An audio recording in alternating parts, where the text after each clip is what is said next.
Hello and welcome to Frontrunner Motorsport. Today we are heading back into the warm, comforting arms of Formula 1 Underrated. The first in a long while. 3 months, I think. And this one was a request from Yassine Hardish, and honestly, it's a good shout. Eric Bernard was another very unlucky but talented race driver who kind of got lost in the pack of bad 90s Formula 1 teams. So let's take a look at why Eric Bernard is underrated.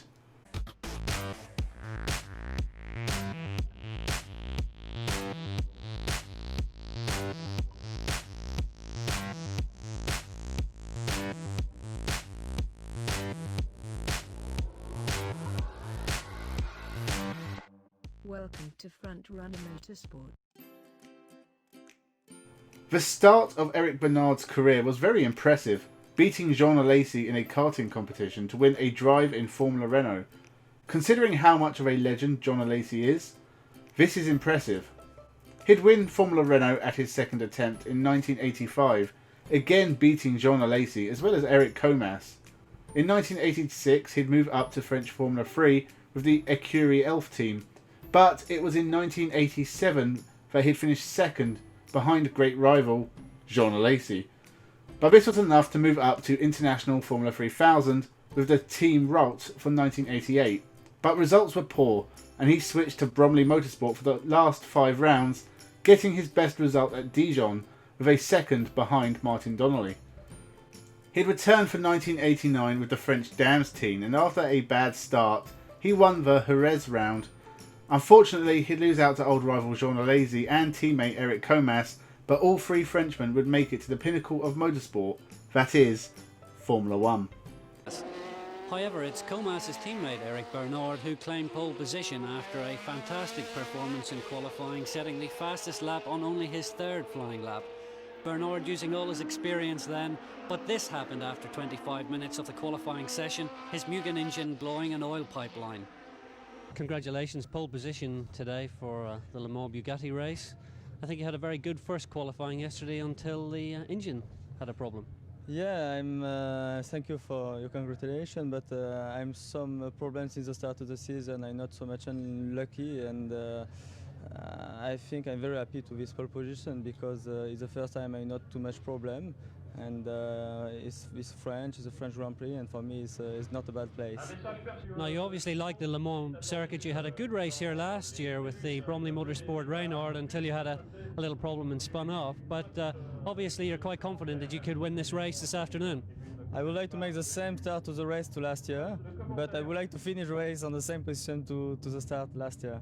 I would like to win, absolutely, because it's necessary for me, for my moral, and for all the team. And what about the engine problem yesterday? Has that caused any further problems during qualifying or perhaps today? Yes, I'm some problems since ENA, and we didn't find the problem for the moment, and it's a problem for the race. Actually, both Eric Bernard and Jean Alesi made their Formula 1 debuts at the French Grand Prix in 1989. Alesi would finish 4th for Tyrrell and Bernard 11th with Larrousse. Jean Alesi got a much better deal. As uncompetitive as Tyrrell were at this point, they're nothing on how bad Larrousse were. Bernard would only make one other appearance that year. He did well, qualifying 13th, just a 10th behind experienced teammate Philippe Alliot, and way ahead of Jean Alesi, who was 22nd on the grid. Sadly, Bernard would retire on lap 46 with engine issues, not uncommon for the Larrousse Lamborghini. Despite Yannick Dalmas, whom Bernard was replacing, not returning to Larrousse for the rest of the 1989, the team would bring in vastly experienced Michael Alboreto, so Eric Bernard would have to wait until 1990 to make his full-time start. He'd qualify consistently just outside the top 10, but usually ahead of his teammate. He'd score his first points at Monaco with a 6th place, but he was the last finisher. His best performance by far was his 8th place on the grid at Silverstone, which he then turned into 4th place on genuine pace. He'd score another point in Hungary, but a rash of 5 retirements at the last 5 races was a bit of a disappointment. It's at this point you'd hope a team further up the grid would see Eric Bernard outperforming his car and take a punt on him. Sadly, like many before him, Bernard was kind of left to rot at Larrousse, and 1991 was a struggle. Larrousse lost title sponsor Espoo before the season began and funds were running dry. Despite this, the car was quick, often hanging on for dear life in the midfield before eventually breaking down in a cloud of smoke. But things got worse for Eric Bernard. After scoring a single point for the year in Mexico, he'd crash in practice for the Japanese Grand Prix and break his leg, ending any chance of moving up the grid with a more competitive team in the future. Some indication of the impact from the replay here. Amazing that the driver didn't suffer major injuries. He'd begin testing for French team Ligier in 1993 thanks to his personal sponsor Elf. This turned into a race seat for 1994 after one of Ligier's backers was imprisoned and they needed the money. Bernard wasn't his old self, however, struggling to keep up with younger teammate Olivier Panis. It did bring him an F1 podium. At the German Grand Prix, a race of very high attrition, Eric Bernard managed to survive for a third place just behind teammate Panis. He'd be swapped for Johnny Herbert later in the year and would go to Lotus, who frankly by this point were in their deathbed with the candles lit and the priest on the way.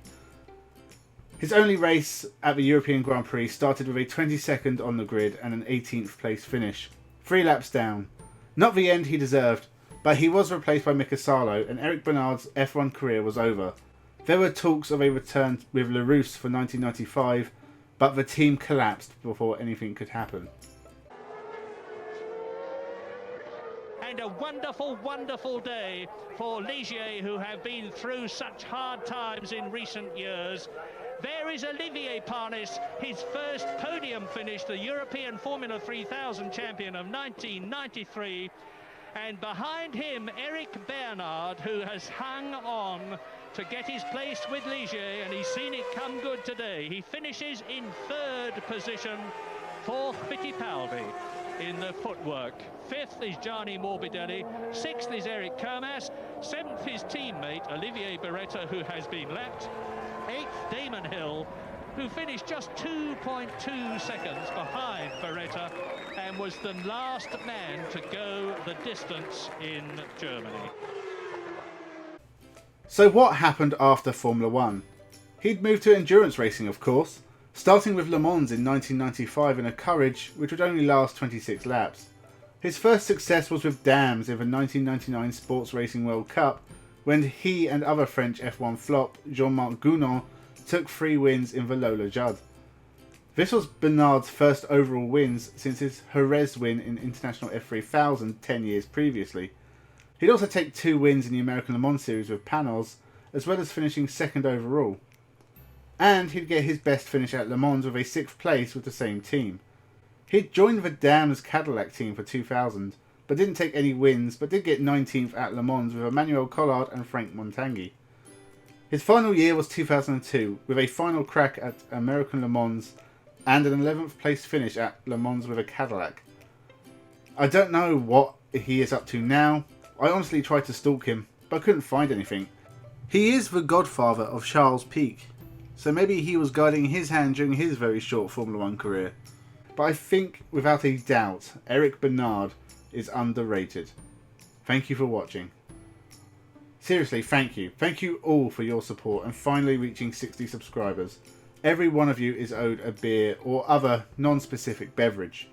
Please, if you enjoyed the video, then subscribe, comment and leave a like.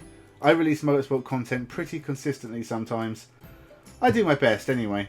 Hopefully I'll see you here again soon. Thanks again and have a good one.